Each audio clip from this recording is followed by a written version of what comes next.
আসসালামু আলাইকুম, সবাই কেমন আছেন? আশা করছি সবাই অনেক অনেক ভালো আছেন। আল্লাহ তাআলার অশেষ রহমতে আমি আলহামদুলিল্লাহ অনেক ভালো আছি। আজ দীর্ঘদিন পরে ব্লগ তৈরি করছি। আসলে ইদানিং বলতে বেশ কয়েকটা দিন আসলে আমি নানান সমস্যার সম্মুখীন হয়েছিলাম এবং বিভিন্ন ঝামেলার কারণে আমি ভিডিও তৈরি করতে পারিনি। হয়তো শর্ট ভিডিও দেখেছেন আমার ফটোগ্রাফির, আহ, কিন্তু এর ব্লগ তৈরি করতে পারিনি। সত্যিকার অর্থে মানে মানুষের লাইফে কি থাকে না নানান রকমের সমস্যা ঝামেলা। আসলে আপনারা হয়তো অনেকেই জানেন যে আমি পরিবারের একমাত্র ছেলে, আমার বাবা নেই। তাই কিছু কিছু জিনিস আছে যেগুলো আমার একাই মেনটেন করতে হয়।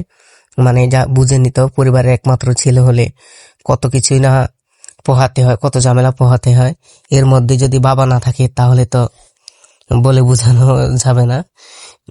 আচ্ছা, যাই হোক, তো সেসব দিকগুলো বিবেচনা করতে গেলে আসলে ওই হিসাবে আল্লাহ তালা আমাকে অনেকটাই ভালো রেখেছেন।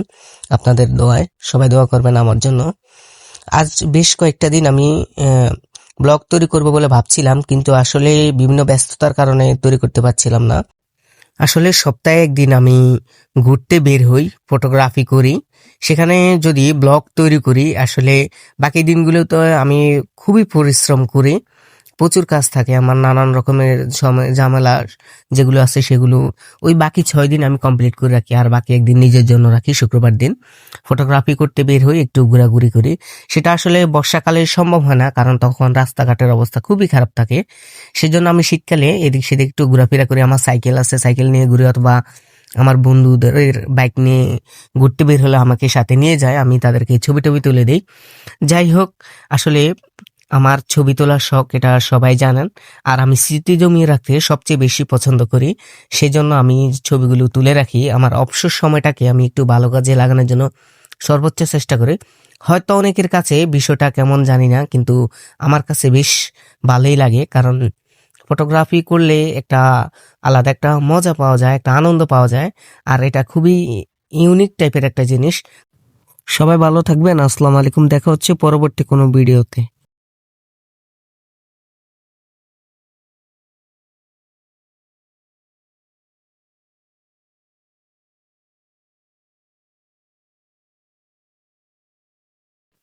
আর আমার বন্ধু মেহেদি হাসান সাগর, ওকে দেখতাম ফটোগ্রাফি করতে।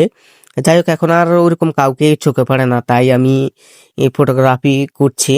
আর সাথে কেউ যদি থাকতো তাহলে আসলে এই বিষয়গুলো খুবই ভালো করে উপভোগ করতাম। এখানে আসার পর দেখতে পেলাম যে একটা মাছরাঙা আহ, তারের মধ্যে, কারেন্টের তারে বসে আছে। তাই আমি কাঁধ থেকে ব্যাগটা নিলাম, এখানে সাইকেলটাকে সাইড করে। এদিকে ঘটলো আরেকটা কাণ্ড। আমি ব্যাগ থেকে ক্যামেরাটা বের করতে করতে মাছরাঙাটা চলে গেল।